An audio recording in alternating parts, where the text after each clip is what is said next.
बिस्मिल्लाहिर्रहमानिर्रहीम।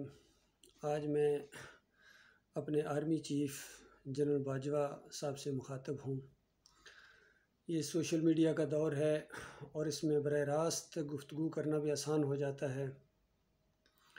इससे पहले आज से 38 साल पहले मैं तमाम आर्मी चीफ़ को ये लिखता रहा हूँ, दरख्वास्त देता रहा हूँ कि आर्मी ने जितनी मेरे साथ ज़्यादती की है, जुल्म किया है, नाइंसाफ़ी की है, उसकी मिसाल ना तारीख़ में मिलती है और ना बाद में कोई ऐसा वाक़या मेरे सामने आया है कि किसी आर्मी अफ़सर के साथ इतनी ज़्यादती की गई हो, जुल्म किया गया हो, नाइंसाफ़ी की गई हो।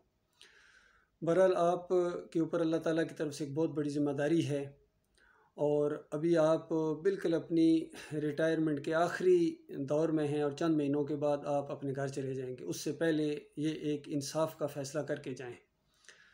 मैं बहुत बड़ी ज़िम्मेदारी आपके ऊपर डाल रहा हूँ।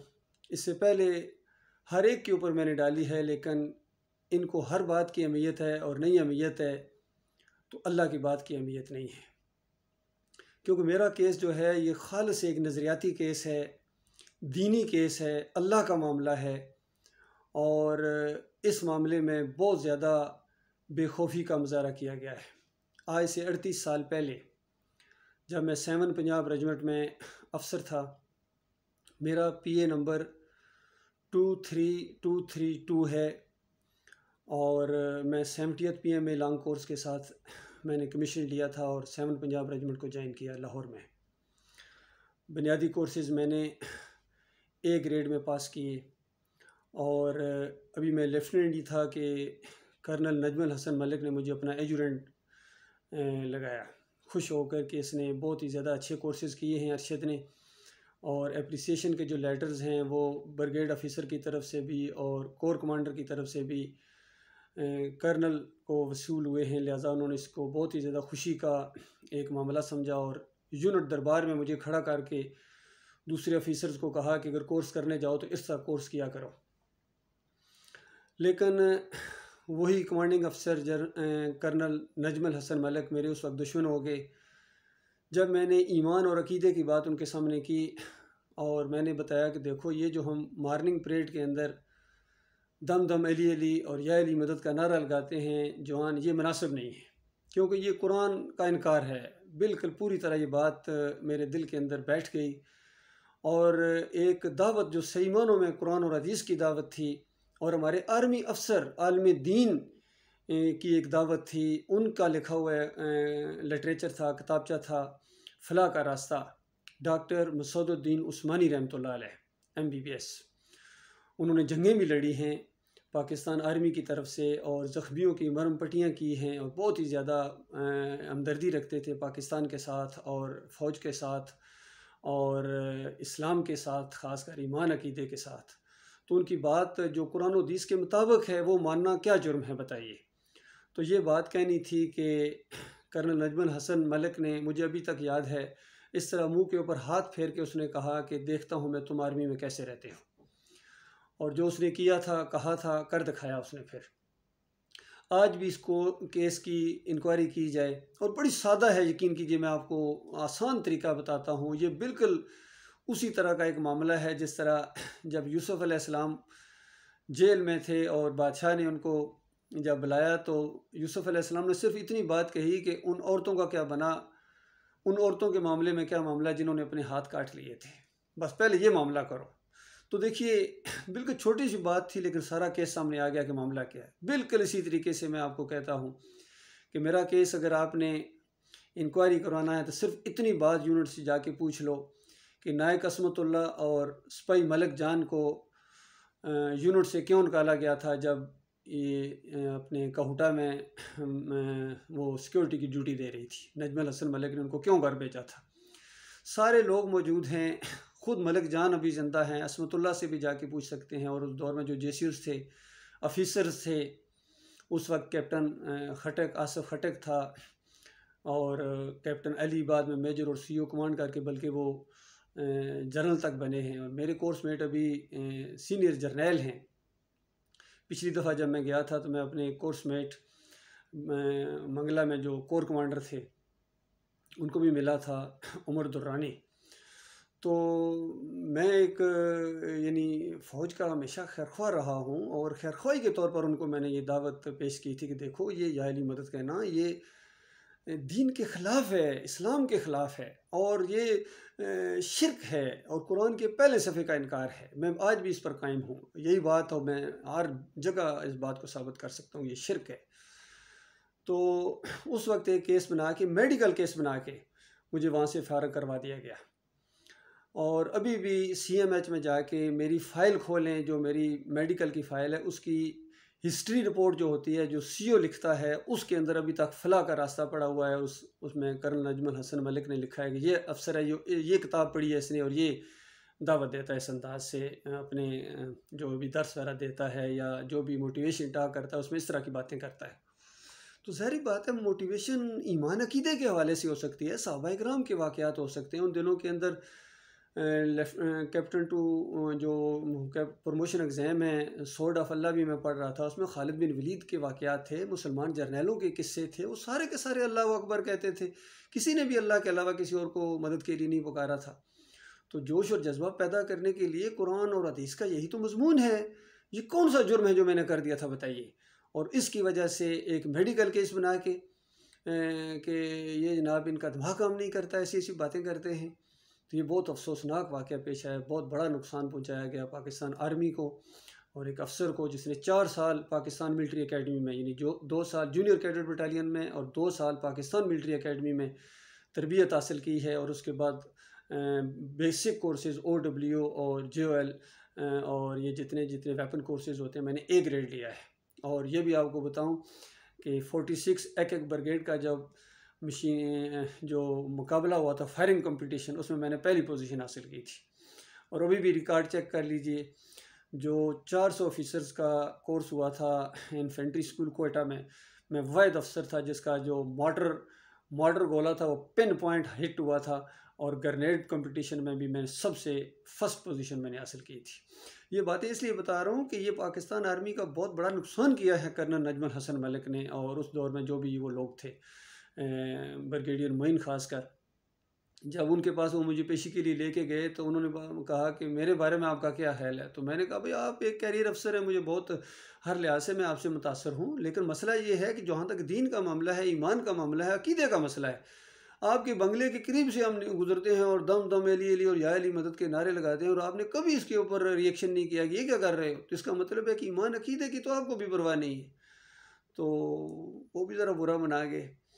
तो असल प्रॉब्लम ये है, अभी मेरी कमर जावेद बाजवा से यही गुजारिश है कि इस सिलसिले में आप कोर्ट ऑफ इंक्वायरी कराएं, और पूरी तरह मुझे उम्मीद है कि अगर आपके दिल में ज़रा भी अल्लाह का खौफ है, ईमान अकीदे की कोई अहमियत है, तो आप इस केस को तय तक जाएं, और पूरी तरह जब ये बात साबित हो जाए कि एक अफसर के साथ बहुत बड़ी ज़्यादती हुई है, तो ना सिर्फ मेरे साथ बल्कि मेरी माँ के साथ, यकीन सबसे बड़ा मामला ये है, जिस बेवा ने अपने इस बेटे को, जब मैं 10 महीने का था तो मेरे वालिद साहब फौत हो गए थे, वो भी आर्मी से रिटायर्ड थे, सिग्नल से वो उनकी रिटायरमेंट हुई थी, सिग्नल कोर्स से नाइक थे वो भी वहाँ। तो वो मैं 10 महीने का था जब वो फौत हो गए। तो इस अंदाज से मेरी वालदा ने बड़ी मुश्किल से मेरी परवरिश की, और उसके बाद आर्मी के हवाले किया, और इतनी ट्रेनिंग देने के बाद जब मैं अफसर बना तो फ़ौज ने इतना जुल्म और ज़्यादती की मेरे साथ कि मेरी माँ रो रो के, उसका अभी भी तक वो ज़िंदा है, हमारे इलाके की सबसे वो मुअम्मर खातून है, तकरीबन 100 साल के करीब उनकी उम्र है। जनरल बाजवा साहब आप जाएँ वहाँ, गुजर खान के करीब चक्री वकीलां, मेरी वालदा अभी तक ज़िंदा हैं, और उनके दिल के ऊपर क्या बीत रही है और वो क्या मामलात हैं।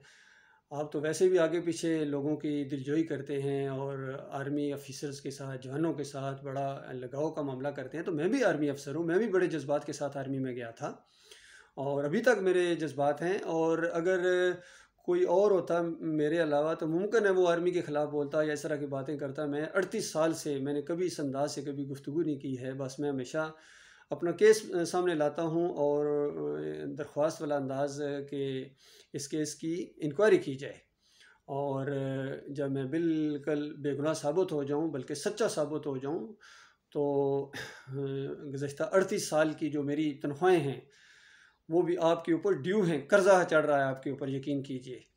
और मेरी 4 बच्चियां हैं, मेरी फैमिली है। मैं भी आर्मी के साथ मेरा एक तल्लक है। मेरा हक़ है आर्मी के ऊपर, मैं अपना हक़ मांग रहा हूँ, मैं किसी से भीख नहीं मांग रहा हूँ। और दूसरी बात ये है कि बात अगर मानोगे तो अपना भला करोगे। चंद दिनों का ये मामला है। अभी देखिए, आप इस मुल्क के यानी फ़ौज के सरबराह हैं और पूरी दुनिया जानती है कि यहाँ फ़ौज ही सारा मामला चलाती है। बेशक कहते रहे हम सियासत के अंदर मुदाखलत नहीं करते हैं, नहीं करेंगे, ये बिल्कुल सवाल ही पैदा नहीं होता है। और अगर आप मुदाखलत करते हैं तो मेरे ख्याल में इसमें कोई हर्ज कोई नहीं है, क्योंकि हमने पाकिस्तान की सालमियत की कसम खाई है।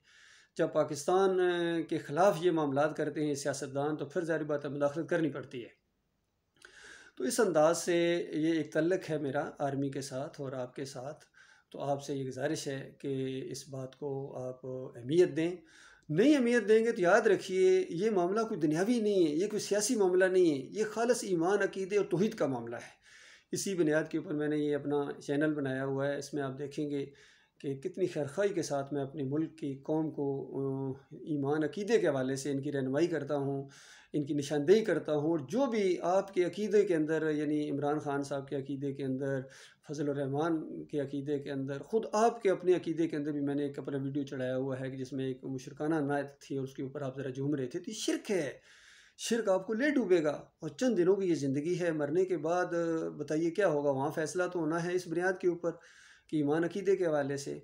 और बहुत बड़ी ज़िम्मेदारी है आपके ऊपर। अभी पाकिस्तान जिन हालात से गुज़र रहा है, आपको एक पूरी तरह इसमें इन चोरों डाकुओं के हवाले हुकूमत करने के बजाय खुद आप आगे आ जाओ, ये ज़्यादा बेहतर था। और या किसी और ज़िम्मेदार आदमी के हवाले। पूरे पाकिस्तान में कोई आदमी आपको नहीं मिला है। बहरहाल दुनियावी लिहाज से भी बहुत बड़ी ज़िम्मेदारियाँ हैं आपके ऊपर। अगर आप उन ज़िम्मेदारियों को पूरा नहीं करेंगे तो अल्लाह के यहाँ पूछ होगी। और दीन अकीदे के हवाले से भी, ईमान अकीदे के हवाले से भी आप से पूछा जाएगा। बाकी ये जो जमहूरियत कहते हैं, पाकिस्तान की जमहूरियत के अंदर बका है और ये है, ये बिल्कुल गलत बात है।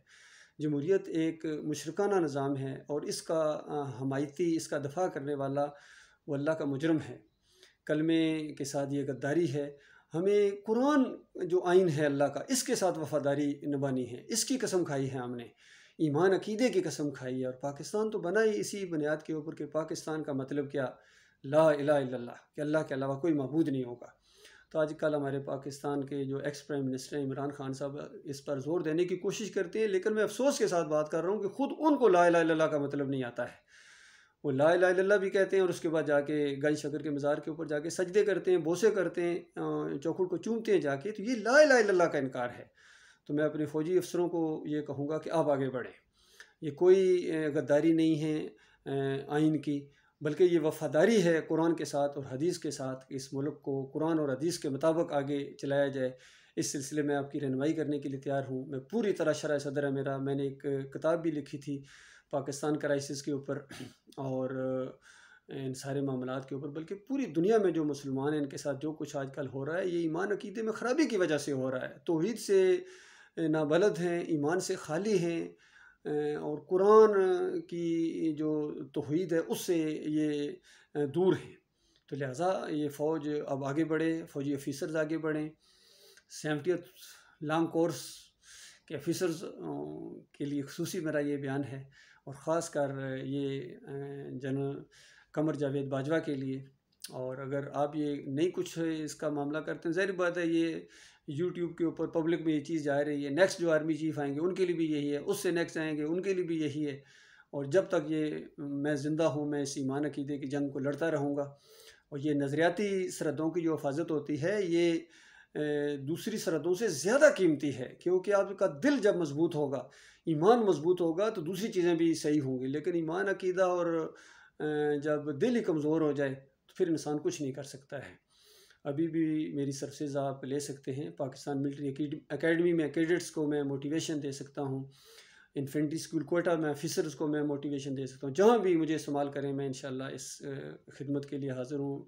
मिलिट्री कॉलेजेस हैं, कैडेट कॉलेजेस हैं, क्योंकि ईमान और अकीदे के लिहाज से इनकी रूह को तड़पाना ये बहुत ज़रूरी है।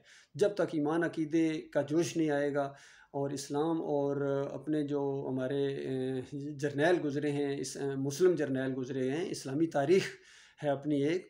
मैंने इस्लामिक हिस्ट्री के अंदर मास्टर डिग्री हासिल की है, एजुकेशन के अंदर भी मेरी मास्टर डिग्री है। तो मैं इन चीज़ों को जानता हूँ कि हमारे सिलेबस के अंदर क्या परेशानियाँ हैं, हमारे बुनियादों के अंदर क्या परेशानियाँ हैं, हमारे जज साहिबान क्यों कमज़ोर हैं, हमारे सियासतदान क्यों कमज़ोर हैं, मिलिट्री लीडरशिप क्यों कमज़ोरी दिखा रही है। इससे पहले भी कमज़ोरी दिखाई है, अब फिर कमज़ोरी दिखाई है। बेशक आप ना माने, कमज़ोरी दिखाई है। ये बैरूनी साजिश भी हुई है, बैरूनी मुदाखलत भी हुई है, और इसमें आपको बहुत पॉजिटिव रोल अदा करना चाहिए था। बड़े अफसोस के साथ मैं कहूँगा कि वो पॉजिटिव रोल अदा नहीं किया गया है जो हमारे जर्नलों को करना चाहिए था और आपको करना चाहिए था। अल्लाह ताला आपकी रहनुमाई फ़रमाए, अल्लाह ताला आपकी हिफ़ाज़त फ़रमाए, हमारे मुल्क की हिफ़ाज़त फ़रमाए, हमारी सरहदों की हिफ़ाज़त फ़रमाए। तो लिहाज़ा ये बहुत बड़ी ज़िम्मेदारी मैं आपके कंधों के ऊपर डाल रहा हूँ कि आप पर्सनली ज़ाती तौर पर आप इस केस की इंक्वायरी करवाएँ, और वहाँ चक्री वकीला में, गुजर खान के करीब चक्री वकीला मेरा घर है और मेरी वालदा है वहाँ, और उनकी खबरगिरी करना, उनका भी आपके ऊपर ये ज़िम्मेदारी है। वो एक फ़ौजी की बेवा हैं, एक फ़ौजी की माँ हैं जिसके साथ बहुत बड़ी ज़्यादती हुई है, बहुत बड़ी नाइंसाफ़ी हुई है, बहुत बड़ा जुल्म हुआ है। तो ये मैं बातें पब्लिक की नज़र भी कर रहा हूँ ताकि मुमकिन है ये आप तक ना पहुँचे, लेकिन किसी अल्लाह से डरने वाले तक ये पैगाम पहुँचे और ये इस मेरे केस को इसकी सिफारिश करे, क्योंकि अच्छी सिफारिश करना ये बहुत बड़े सवाब का काम है, और बुरी सिफारिश करना ये बहुत बड़े गुनाह का काम है। अल्लाह ताला गौर व फिक्र करने की तौफीक अता फ़रमाए।